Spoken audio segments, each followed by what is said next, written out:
So this is verse number 74 from chapter 22, Surah Al-Hajj. A'udhu billahi minash shaitanir rajeem. Bismillahir rahmanir rahim. Ya ayyuhan nasu duriba masalun fastami'u lahu. Innal ladzina taduna min dunillahi lan yakhluqu zubaban wa law ijtama'u lahu.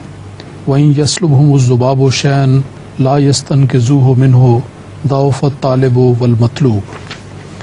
The translation is, O men, a similitude is set forth, so listen to it. Surely those on whom you call instead of Allah cannot create even a fly, though they combine together for the purpose.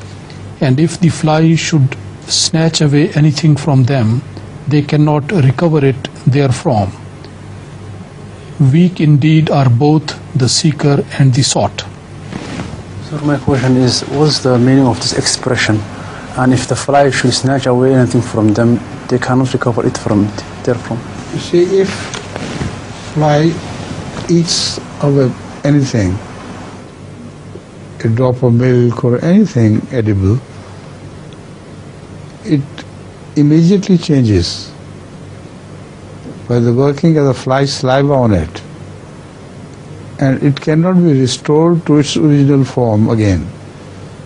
So the most advanced scientists also admit that they cannot bring it back to the original thing which was snatched away by the fly.